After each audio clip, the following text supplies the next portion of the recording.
जय हिंद दोस्तों इस वीडियो में पढ़ेंगे जीके जीएस के 25 महत्वपूर्ण प्रश्न। अच्छे क्वेश्चन मैंने लिए हैं, सभी प्रश्न सिलेक्टेड लिए हैं, प्रीवियस ईयर के सभी प्रश्न लिए हैं मैंने। ठीक है, तो चैनल पे नए हैं तो चैनल को सब्सक्राइब कर लें, बेल बटन को ऑन कर लीजिएगा जिससे कि सभी वीडियोस का नोटिफिकेशन आप सभी के पास पहुंचता रहे। चलिए दोस्तों स्टार्ट करते हैं। यहाँ पर 25 प्रश्नों में से आप लोगों ने कितने अटेम्प्ट किए हैं लास्ट में कमेंट बॉक्स में जरूर बताइएगा, ईमानदारी के साथ बताना है। दोस्तों इसकी पीडीएफ फाइल आपसे को टेलीग्राम पर मिल जाएगी। टेलीग्राम चैनल का लिंक इसी वीडियो के नीचे डिस्क्रिप्शन में दे दिया है मैंने। ठीक है, तो वहां से आप सभी लोग जुड़ सकते हो टेलीग्राम पर और इसकी फ्री में पीडीएफ फाइल पा सकते हो। तो चलिए देखिए, पहला क्वेश्चन इंपॉर्टेंट है, ध्यान से देखिएगा, सभी प्रश्नों को ध्यान से पढ़ते हुए चलिएगा। ठीक है, और आने वाले एग्जाम में पूछा जा सकता है यही प्रश्न, याद रखिएगा।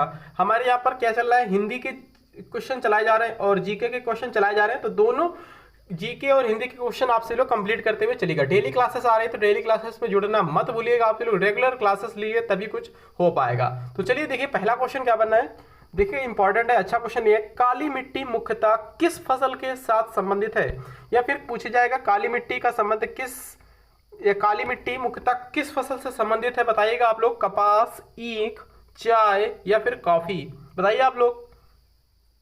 दोस्तों फर्स्ट क्वेश्चन का करेक्ट है ऑप्शन नंबर ए वाला, कपास। ठीक है दोस्तों, कपास फसल के लिए संबंधित है, कपास फसल से संबंधित है दोस्तों काली मिट्टी।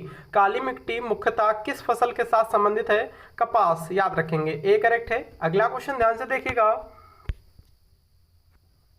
भागीरथी और अलकनंदा के संगम पर स्थित नगर है, कौन सा नगर दोस्तों स्थित है, भागीरथी और अलकनंदा के संगम पर स्थित नगर है, कौन सा है दोस्तों, रुद्रप्रयाग, देवप्रयाग, विष्णुप्रयाग या फिर कर्णप्रयाग, बताइए आप लोग। सेकंड क्वेश्चन का करेक्ट आंसर क्या हो जाएगा दोस्तों, बताइएगा आप लोग।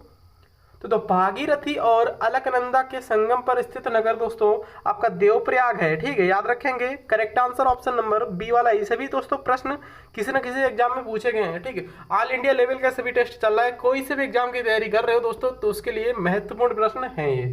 ठीक है, चलिए अगला क्वेश्चन देखिएगा ध्यान से,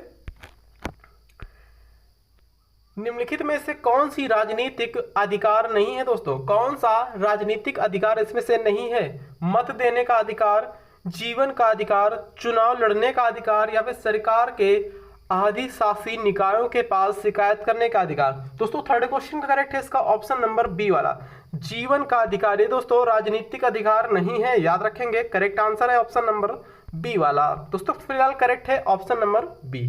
अगला क्वेश्चन ध्यान से देखिएगा, चौथा क्वेश्चन देखिए क्या क्वेश्चन है, उपराष्ट्रपति पदेन अध्यक्ष हैं, किसके दोस्तों पदेन अध्यक्ष होते हैं उपराष्ट्रपति, बताइएगा। राज्यसभा का, लोकसभा का, योजना आयोग का या फिर राष्ट्रीय विकास परिषद का। तो चौथे क्वेश्चन का आंसर, करेक्ट आंसर बताइएगा आप लोग। उपराष्ट्रपति पदेन अध्यक्ष होते हैं, किसके होते हैं दोस्तों, चौथे क्वेश्चन का करेक्ट है ऑप्शन नंबर ए के साथ, राज्यसभा के पदेन सभापति या पदेन अध्यक्ष होते हैं उपराष्ट्रपति, करेक्ट आंसर है ऑप्शन नंबर ए वाला। प्रेजेंट टाइम में उपराष्ट्रपति दोस्तों कौन है, कमेंट बॉक्स में बताइए आप लोग। जगदीप धनखड़ है, याद रखेंगे। ठीक है, अगला क्वेश्चन ध्यान से देखिएगा,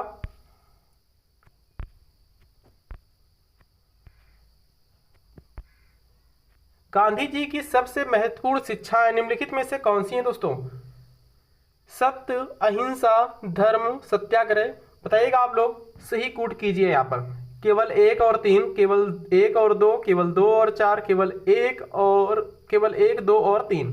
तो फाइव क्वेश्चन का करेक्ट है इसका ऑप्शन नंबर बी वाला, केवल 1 और 2, याद रखेंगे, यानी कि सत्य और अहिंसा। ठीक है, याद रखेंगे, करेक्ट आंसर इसका ऑप्शन नंबर ए वाला है। अगला क्वेश्चन ध्यान से देखिएगा, देखिए दोस्तों, भारत में नागरिकों के लिए निर्धारित मत देने की न्यूनतम आयु क्या है, भारत में नागरिकों के लिए निर्धारित मत देने की आयु सीमा दोस्तों क्या है, 18 वर्ष, 21 वर्ष, 16 वर्ष या फिर 20 वर्ष।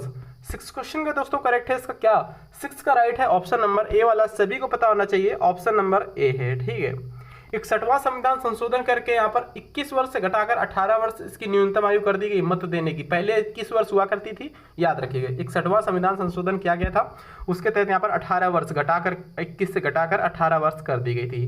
तो भारत में नागरिकों के लिए निर्धारित मत देने की आयु सीमा दोस्तों 18 वर्ष है। अगला क्वेश्चन देखिए ध्यान से,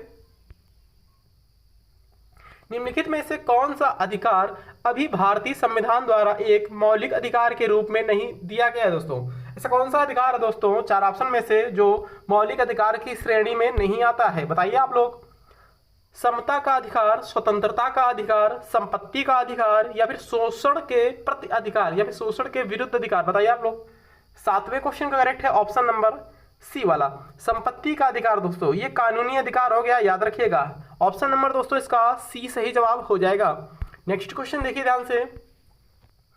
आठवां क्वेश्चन क्या बनना है? शासन की एकात्मक पद्धति का लाभ है। क्या लाभ है दोस्तों? शासन की एकात्मक पद्धति का लाभ है अधिक अनुकूलनशीलता, या फिर दृढ़ राज्य, या फिर जनता द्वारा अधिक सहभागिता, या फिर सत्ता की कम संभावनाएं। दोस्तों आठवें क्वेश्चन का करेक्ट आंसर है इसका ऑप्शन नंबर बी वाला, दृढ़ राज्य। ठीक है ना, याद रखेंगे। करेक्ट है ऑप्शन नंबर बी। अगला क्वेश्चन देखिए क्या क्वेश्चन बनना है। निम्नलिखित में से कौन सा एक राज्य का घटक नहीं है? दोस्तों निम्नलिखित में से कौन सा एक राज्य का घटक नहीं है? जनसंख्या, भूमि, सेना, सरकार? बताइए आप लोग। निम्नलिखित में से कौन सा एक राज्य का घटक नहीं है? जनसंख्या, भूमि, सेना, या फिर सरकार? तो नाइन्थ क्वेश्चन का दोस्तों करेक्ट है ऑप्शन नंबर सी वाला, सेना। ठीक है ना, याद रखिएगा। ये राज्य सूची का घटक नहीं है, याद रखेंगे। ये केंद्र सरकार का है, याद रखेंगे। अगला क्वेश्चन देखिए ध्यान से। भारतीय संविधान के अनुसार मंत्री किसकी इच्छा रहने तक पद संभालेंगे? बताइए आप लोग। भारतीय संविधान के अनुसार मंत्री किसकी इच्छा रहने तक पद संभालते हैं? भारत के राष्ट्रपति, भारत के प्रधानमंत्री, संसद, या फिर सर्वोच्च न्यायालय? 10th क्वेश्चन का करेक्ट आंसर क्या है दोस्तों? दोस्तों इसका राइट आंसर आप सभी को कमेंट बॉक्स में कमेंट करना है। ठीक है, इसका राइट आंसर क्या हो जाएगा? या राष्ट्रपति होगा या फिर प्रधानमंत्री होगा। आप सभी को हिंट दे रहा हूं। ठीक है, भारतीय संविधान के अनुसार मंत्री किसकी इच्छा तक पद संभालेंगे? बताइए आप लोग। भारत के प्रधानमंत्री की इच्छा पद, या फिर भारत के राष्ट्रपति की इच्छा तक? कमेंट बॉक्स में कमेंट करिएगा। अगला क्वेश्चन देखिएगा। संसद में शामिल है दोस्तों, संसद में कौन कौन शामिल होता है? बताइएगा। संसद में कौन कौन शामिल होता है? राष्ट्रपति, लोकसभा और राज्यसभा। लोकसभा और राज्यसभा, लोकसभा और विधानसभा, विधानसभा, विधान परिषद और लोकसभा। सभी को पता होना चाहिए दोस्तों, राष्ट्रपति, लोकसभा और राज्यसभा। याद रखिए, राज्यसभा उच्च सदन होता है, निम्न सदन होता है लोकसभा। ठीक है दोस्तों, और राष्ट्रपति। ऑप्शन नंबर दोस्तों इसका, संसद में कौन कौन शामिल है? लोकसभा, राज्यसभा और राष्ट्रपति। करेक्ट आंसर है ए वाला। चलिए अगला क्वेश्चन ध्यान से देखिएगा। यह निर्णय कौन लेता है कि कोई विधेयक धन विधेयक है या नहीं? बताइए आप लोग। यह निर्णय कौन लेता है कि कोई विधेयक धन विधेयक है या नहीं? राष्ट्रपति, प्रधानमंत्री, वित्त मंत्री, या फिर लोकसभा का अध्यक्ष? बताइए आप लोग। देखिए दोस्तों, अभी तक जिसने भी लाइक नहीं किया प्लीज लाइक कर दे, और जो भी बच्चे चैनल पर नए तो प्लीज चैनल को सब्सक्राइब कर लीजिएगा। बेल बटन को ऑन जरूर करिएगा, जिससे कि नोटिफिकेशन आप सभी के पास पहुंचता रहे। चलिए वीडियो को स्टडी ग्रुप में आप शेयर कर दिया करो। अगर आप सभी को मेरी मेहनत लगती है कि सर हाँ मेहनत कर रहे हैं, तो प्लीज वीडियो को स्टडी ग्रुप में शेयर जरूर किया करें। चलिए, यह निर्णय कौन लेता है कि कोई विधेयक धन विधेयक है या नहीं? राष्ट्रपति, प्रधानमंत्री, वित्त मंत्री, या फिर लोकसभा अध्यक्ष? 12 क्वेश्चन करेक्ट है ऑप्शन नंबर डी वाला, लोकसभा का अध्यक्ष लेते हैं निर्णय। याद रखिए, कोई विधेयक धन विधेयक है या फिर नहीं है। करेक्ट आंसर है इसका सी वाला, सॉरी डी वाला। अगला क्वेश्चन देखिए 13 क्वेश्चन। पहले वित्त आयोग का गठन हुआ था। पहले वित्त आयोग का गठन हुआ था, कब हुआ था दोस्तों? पहले वित्त आयोग का गठन कब हुआ था? 1950 में, 1951 में, 1952 में, या फिर 1954 में? दोस्तों इसके अध्यक्ष कौन थे? पहले वित्त आयोग के अध्यक्ष दोस्तों कौन थे? केसी नियोगी थे। और दोस्तों पहले वित्त आयोग का गठन कब हुआ था? 1951 में। करेक्ट आंसर है ऑप्शन नंबर बी वाला। अगला क्वेश्चन देखिएगा। मुख्यमंत्री की नियुक्ति की जाती है दोस्तों, किसके द्वारा की जाती है? मुख्यमंत्री की नियुक्ति किसके द्वारा की जाती है? राज्यपाल द्वारा, राष्ट्रपति द्वारा, सर्वोच्च न्यायालय के मुख्य न्यायाधीश द्वारा, या फिर उच्च न्यायालय के मुख्य न्यायाधीश द्वारा? बताइए आप लोग। मुख्यमंत्री की नियुक्ति किसके द्वारा की जाती है? 14 क्वेश्चन। तो 14 क्वेश्चन का करेक्ट है ऑप्शन नंबर ए वाला, राज्यपाल द्वारा की जाती है मुख्यमंत्री की नियुक्ति। ऑप्शन नंबर दोस्तों इसका ए सही जवाब हो जाएगा। 14 क्वेश्चन का ए करेक्ट है। अगला क्वेश्चन देखिएगा। गांधी जी सच्चे समर्थक थे दोस्तों, किसके थे? बड़े उद्योगों के, कुटीर उद्योगों के, बड़े और छोटे उद्योगों के या फिर उपयुक्त में से किसी के भी नहीं। तो 15 क्वेश्चन का करेक्ट आंसर इसका हो जाएगा ऑप्शन नंबर बी वाला, कुटीर उद्योगों के। ठीक है ना, चलिएगा बी करेक्ट है, याद रखेंगे। गांधी जी सच्चे समर्थक थे कुटीर उद्योगों के। अगला क्वेश्चन क्या है, देखिए ध्यान से। फील्ड मार्शल रोमेल थे, कौन थे दोस्तों? फील्ड मार्शल रोमेल कौन थे?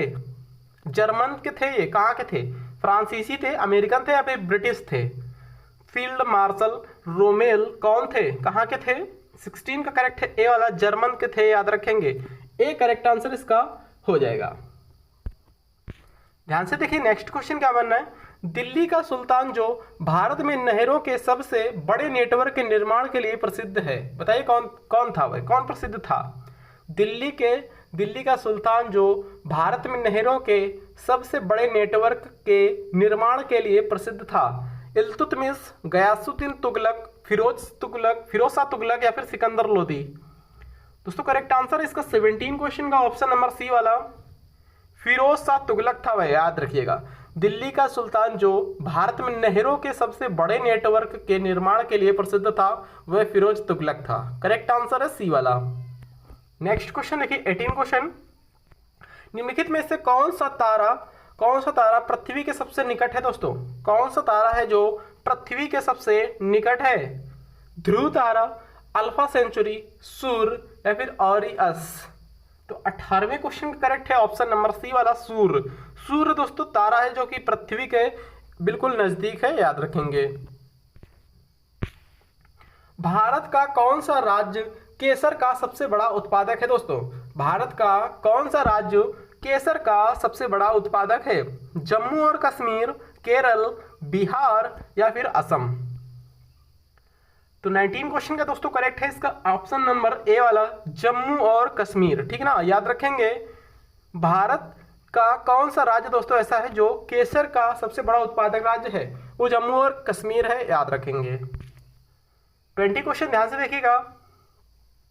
भारतीय संविधान का मसौदा तैयार करने वाली समिति के अध्यक्ष कौन थे दोस्तों? भारतीय संविधान का मसौदा तैयार करने वाली समिति के अध्यक्ष कौन थे? सी राजगोपालाचारी या फिर एन गोपाला स्वामी आयंगर या फिर रफी अहमद किदवई या फिर आपका बी आर अम्बेडकर। 20 क्वेश्चन का दोस्तों करेक्ट है इसका ऑप्शन नंबर डी वाला, बी आर अम्बेडकर थे, याद रखेंगे। डॉक्टर भीमराव। निम्नलिखित में से कौन सा विटामिन जल में विलय होता है? दोस्तों जल में विलय विटामिन कौन से हैं? Vitamin A, vitamin E, vitamin C, vitamin D. 21 question का करेक्ट है ऑप्शन नंबर सी वाला, विटामिन सी होती है, याद रखिए। बी और सी जल में विलय होते हैं, याद रखिए। ठीक है, ए डी ई के ये दोनों ये सभी वसा में विलय होते हैं, याद रखिए। ए डी ई के ये सभी वसा में विलय होते हैं, जबकि बी और सी जल में विलय विटामिन होते हैं, याद रखिएगा। अगला क्वेश्चन देखिएगा। डायनामाइट का आविष्कार करने वाले स्वीडिश रसायन अभियंता एवं उद्योगपति का नाम क्या था दोस्तों? डायनामाइट का आविष्कार किसने किया था? 22 क्वेश्चन का करेक्ट है ऑप्शन नंबर ए वाला, अल्फ्रेड बर्नार्ड नोबेल ने किया था इनका आविष्कार डायनामाइट का, याद रखेंगे। ए करेक्ट है। अगला क्वेश्चन देखिएगा। किस रोग के प्रतिरोध के लिए बीसीजी का टीका दिया जाता है दोस्तों? किस रोग के प्रतिरोध के लिए बीसीजी का टीका दिया जाता है दोस्तों? बताइए आप लोग। पोलियो या फिर क्षमा यहाँ पर क्षमा नहीं है, टीबी जिसे बोलते हैं, हेपेटाइटिस ए या फिर खसरा। 23 का करेक्ट है ऑप्शन नंबर बी वाला, याद रखेंगे। बीसीजी का टीका टीबी के लिए दिया जाता है, याद रखेंगे। यक्षमा जिसे बोलते हैं, बी करेक्ट है। देखिए, गणना में सहायक गणितीय साधन के रूप में लघु गणक की संकल्पना किसने की दोस्तों? गणना में सहायक गणितीय साधन के रूप में लघु गणक की संकल्पना किसने दी थी? जूस्ट बर्गी ने, जॉन नेपियर ने, ताई चेन ने या फिर आर्किमिडीज ने। 24 क्वेश्चन का करेक्ट है इसका ऑप्शन नंबर बी वाला, जॉन नेपियर ने, याद रखिएगा। किसने दी थी संकल्पना? जॉन नेपियर ने। आज का लास्ट क्वेश्चन देखिएगा। रेडियोधर्मिता की खोज किसने की दोस्तों? रेडियोधर्मिता की खोज किसने की थी, बताइए आप लोग। Henry Becquerel, Satyendra Nath Bose, James Jacob Berzelius या फिर अल्बर्ट आइंस्टाइन। 50 क्वेश्चन का करेक्ट, सॉरी यहाँ पर 25 क्वेश्चन होना चाहिए, ठीक है। तो 25वें क्वेश्चन का करेक्ट आंसर इसका क्या हो जाएगा, ऑप्शन नंबर ए वाला है, हेनरी बेकुरल करेक्ट आंसर है इसका, ए वाला याद रखेंगे। तो इस वीडियो में दोस्तों इतना ही, मिलते हैं किसी नेक्स्ट अच्छे इंपॉर्टेंट वीडियो में। थैंक यू, जय हिंद दोस्तों।